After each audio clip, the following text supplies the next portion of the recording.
नमस्कार, स्वागत है आपका हरियाणा बुलेटिन में। मैं आपके साथ आस्था ठाकुर। चलिए रुक करते हैं खबरों की ओर। कुरुक्षेत्र में दिल दहला देने वाली घटना सामने आई है, जहां एक ही परिवार के 3 लोगों ने फांसी लगाकर आत्महत्या कर ली। मृतकों में पति, पत्नी और उनकी 3 साल की मासूम बच्ची शामिल है। बताया जा रहा है कि बच्ची की गंभीर बीमारी से परेशान होकर परिवार ने ये कदम उठाया।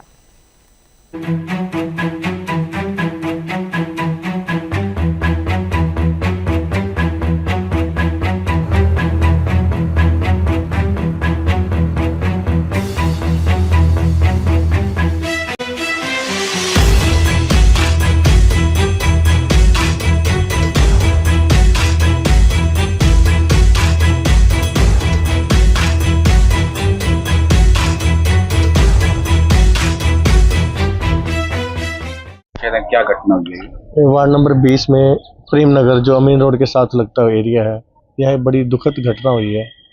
हमारे पिताजी के बड़े अच्छे दोस्त थे प्रेम अंकल। कुछ समय पहले तो वैसे वो भी एक्सपायर हो गए थे, और आज उनके बेटा, बहू और उनकी पोती पता नहीं कैसे आश्रम के उन्होंने आत्महत्या की है। बड़ी दुखद घटना है। हम जैसे ही पता लगा हम सारे यहाँ। क्या करते थे ये रेलवे में गवर्नमेंट जॉब पे थे और बहुत सज्जन और बढ़िया व्यक्ति थे। परिवार के तीनों लोगों ने सुसाइड किया? हाँ, यही पुलिस से यही पता लगा कि सुसाइड लेटर भी मिला है पुलिस को। तो उसको हमने देखा नहीं है, जब पुलिस ने हमें ही बताया कि भी सुसाइड लिख के गया। थोड़े दिन पहले कोई घूमने वगैरह इन्होंने अभी भी शौकिया गाड़ी भी ली और राजस्थानी सी गाड़ी पे घूम के भी आए हैं। अभी 3 दिन पहले आए हैं, 1 हफ्ते के लिए गए थे। उसके पार्षद अवार्ड के कोई बताया कुछ समस्या चल रही थी या कुछ? बस इनके ना बिटिया थोड़ी बीमार थी। कितने साल की बेटी? इनकी लगभग 3 साल की बिटिया थी, शायद उसका जन्मदिन भी है जो पता लग रहा है आज। हाँ, तो वो 3 साल की थी। उसको वो काफी लंबे टाइम से बीमार रहती थी। अच्छा। तो उसको ये बहुत ज्यादा लगाव करते थे और उसको इन्होंने वो ट्रीटमेंट भी करवाया। बस उसके दुख में ये दुखी होके ये घटना इन्होंने घटित कर। मृतक का फादर क्या करता था? वो पुलिस से रिटायर थे, ASI थे। बहुत अच्छे, बहुत सज्जन आदमी थे। बहुत आस पड़ोस में बहुत अच्छी इज्जत कमाई हुई थी और सभी लोगों का भाईचारा अच्छा करवाया। और मृतक बच्ची के पिता क्या करते थे? वो गवर्नमेंट एम्प्लॉय थे, रेलवे मेल में अच्छी पोस्ट पे थे। आप लोगों को कैसे पता चला? मुझे भी वार्ड से फोन आया कि भी ऐसे ऐसे घटना होगी। पहले यकीन ही नहीं आया, पर पता तो होता ही कि जब कोई ऐसे फोन करे तो कुछ ना कुछ तो देखो अनहोनी होती है। जब जैसे मौके पे आए हैं तो पुलिस का साथ से देख के एम्बुलेंस को बुलाई। अब उनको फर्दर कार्रवाई के लिए पुलिस कर रही है। का साला। अच्छा। हाँ, लड़के पर मैसेज गया यहाँ जिम में वो है ट्रेनर जो मेरा लड़का ब्याह रखा है। अच्छा। तो उस पर मैसेज रात को ही वो करके ना, और 5:30 बजे का करे। 5:30 बजे मेरे लड़के में मैसेज आ गया। अच्छा। भी ऐसे ऐसे लड़के ने आया बोला देख क्यों ना मेरे को फोन किया। फिर डैडी ने मैं चलो भाई मैं आ रहा हूँ। तो व्हाट्सएप किया था सुसाइड नोट उन्होंने क्या कि व्हाट्सएप पे फोन पे लिखा था? फोन पे लिखा वो लड़के ने, पता किसके लिखा। SMS करे, टेक्स्ट मैसेज। अच्छा। हाँ। तो कितने लोगों ने सुसाइड किया? आपकी क्या कहिए? लड़का हो गया, उसकी मिसेज और छोटी बच्ची। हाँ। अच्छा। फिर क्या करता था ये जिसकी सर्विस करता था रेलवे में? और उनके पिताजी भी पुलिस से रिटायर है। तो आपको कब पता चला? मेरे को तो आज ही सवेरे 6 बजे बच्चे ने, मेरे लड़के ने फोन किया। डैडी ने बात होगी, मैं चलो भाई आऊँ मैं। लाडवा में दिन दहाड़े बड़ी चोरी की वारदात हुई है, जहां चोरों ने दुकानदार की स्कूटी से करीब 2 लाख रुपए कैश चुराकर फरार हो गए। पूरी घटना सीसीटीवी कैमरे में कैद हो गई। पुलिस जांच में जुटी हुई है।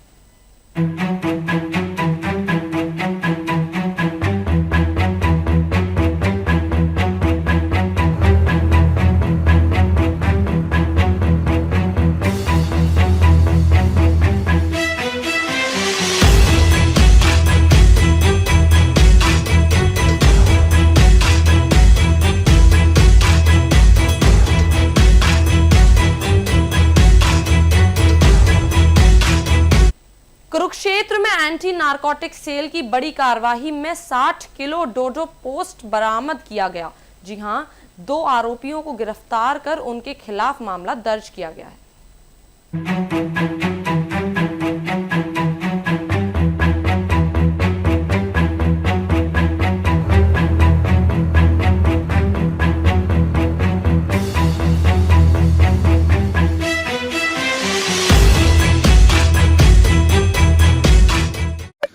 हमारे पुलिस अधीक्षक श्री चंद्रमोहन के दिशा निर्देश अनुसार नशीला पदार्थों की रोकथाम के संबंध में एएनसी केकेआर की टीम सदर पेवा एरिया में गश्त पर थी। जो दौरान गश्त टीम को गुप्त सूचना मिली कि एक राजस्थान साइड से पंजाब नंबर गाड़ी नशीला पदार्थ लोड करके आ रही है। उसी समय टीम ने तत्परता से नाकाबंदी करके गाड़ी को रोका और गाड़ी में से 2 नौजवान लड़के काबू किया गया।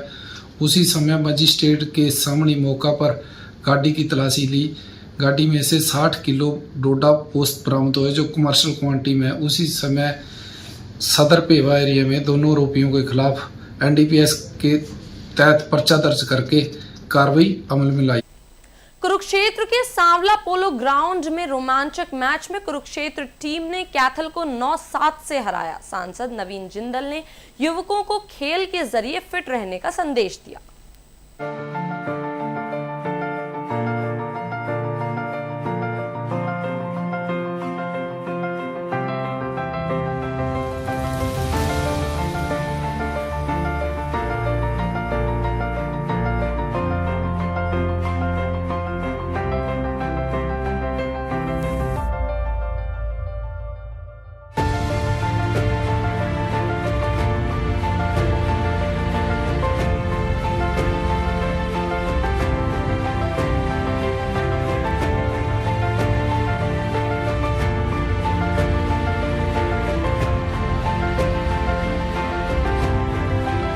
खाली इसका उद्देश्य यही था कि लोगों को एक खेल देखने को मिले और युवाओं को भी, सभी को, कि हमें अपने आप को स्वस्थ रखना है। स्वस्थ रखने के लिए कोई भी खेल खेलें, चाहे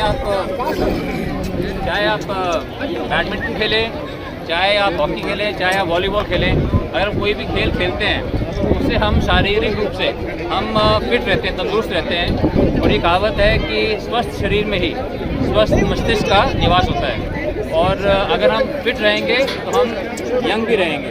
इसलिए आज यहाँ हज़ारों की संख्या में लोग देखने के लिए आए, बच्चे आए, तो मुझे बहुत अच्छा लगा। एमपी साहब, कल प्रधानमंत्री मोदी ने कहा है महिला आरक्षण को लेकर विपक्ष को उनके काम की सजा मिलेगी, क्या कहेंगे? देखिए, आप सांसद माननीय प्रधानमंत्री जी ने कहा तो बिल्कुल उन्होंने ठीक कहा कि विपक्ष ने मिलकर हमारी माताओं का, हमारी बहनों का हक उनसे छीना है। और लेकिन वो इसके लिए दृढ़ संकल्पित है कि वो हक, हमारी माताओं का, बहनों का हक वो दिलवा के रहेंगे और महिला आरक्षण होके रहेगा। एमपी साहब, सबसे ज़्यादा गोल आज आपने किया है, एक जबरदस्त मैच। कभी कोई सवाल पूछते, कभी ठीक है। तो आज गोल जो है, गोल तो हम हमेशा कोशिश करते हैं, लेकिन जो है आज एक आज दोनों ही टीमें अच्छा खेली, लेकिन मैं समझता हूँ कि हम लकी रहे कि हम 2 गोल से हम जीत पाए। एनआईटी कुरुक्षेत्र में हाल ही की घटना के बाद प्रशासन ने हॉस्टल खाली करने के आदेश दिए। प्रशासन का कहना है कि हर छात्र की काउंसलिंग और निगरानी के लिए फैकल्टी मेंबर को जोड़ा गया है ताकि मानसिक व्यवस्था पर ध्यान दिया जाए।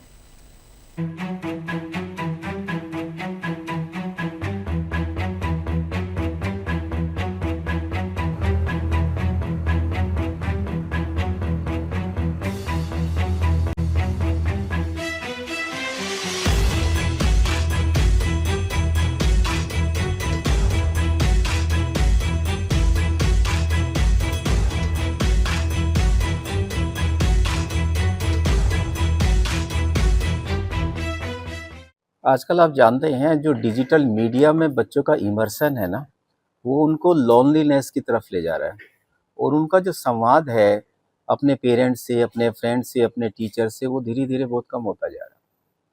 और सोशल मीडिया पे ना बहुत सारी चीज़ें ऐसी हैं जो नेगेटिव्स हैं, तो उनका, और अगर वो लंबे समय तक सोशल मीडिया में अटैच रहते हैं ना, तो उनका ध्यान एकेडमिक से भी दूर होता है।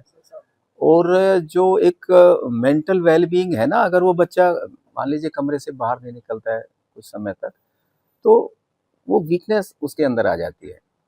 और ये एक बड़ा रीज़न हमें लगता है, और इसके लिए हम ना सतत प्रयास कर रहे हैं।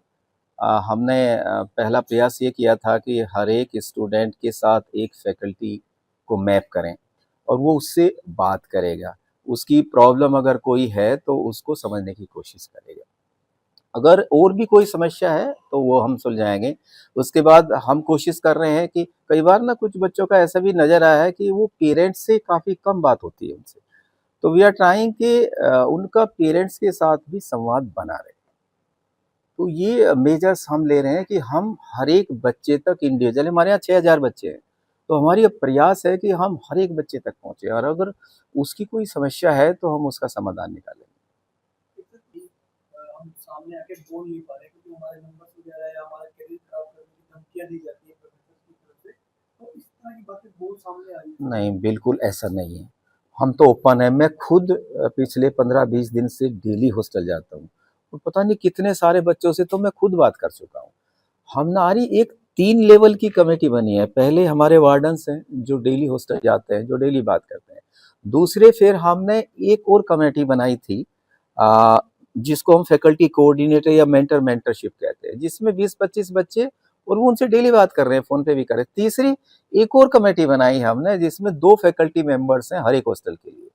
वो आज भी गए हैं और लगातार जा रहे हैं कि आप बताइए तो उसे क्या प्रॉब्लम है। ऐसा नहीं है, बच्चे हमारे हैं और हमारा काम है उनको इस लायक बनाना कि वो कल को यहाँ से निकले तो एक कॉम्पिटेंट और क्वालिफाइड इंजीनियर बने। डराने की बात बिल्कुल नहीं है। दूसरा, मेरा कई बच्चों के हॉस्टल में जाके पर्सनली वन टू वन बातचीत मैंने की है। बच्चों ने ऐसा कहा है कि हम लोग फर्स्ट ईयर में जब एडमिशन लेने आते हैं हमें हॉस्टल अलॉट कर दिए। जैसे हम 2 बैठे हैं फर्स्ट ईयर में, फर्स्ट सेमेस्टर में हम लोग इकट्ठे हैं, सेकंड सेमेस्टर में इनका हॉस्टल इधर कर दिया, दूसरे का कहीं और कर दिया और वो दूसरा सहपाठी है उसका कहीं और कर दिया। तो ऐसी भी उन लोगों ने समस्या बताई है। तो वो घुटन महसूस करते हैं कि फर्स्ट ईयर में हम सब सेमेस्टर इकट्ठे थे, सेकंड में कहीं और है, थर्ड में कहीं और, फाइनल में कहीं और।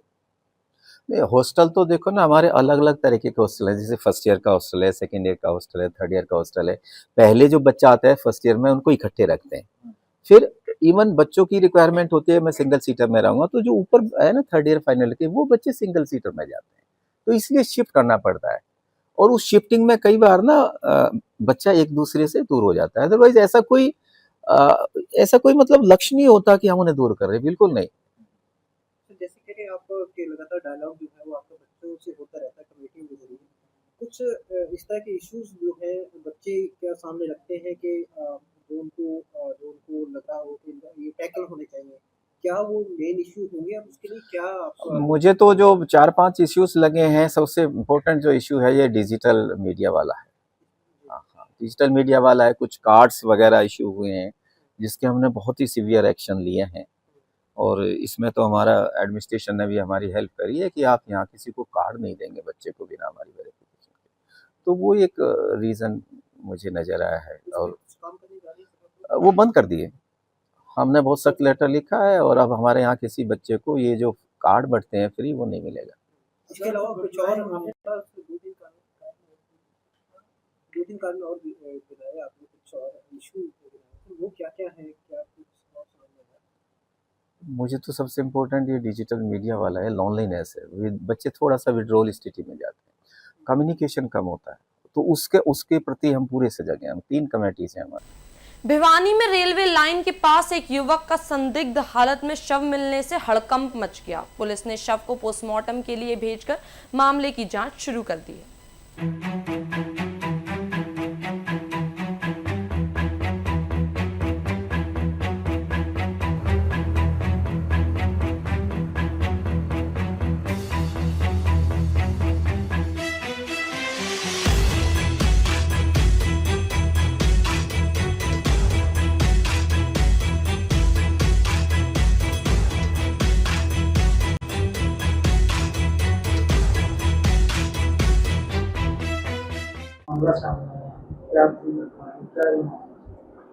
आज सुबह स्टेशन मास्टर के भिवानी के माध्यम से हमारे को मेमो मिली थी कि एक डेड बॉडी यहाँ रेलवे ट्रैक के साथ में पड़ी हुई है।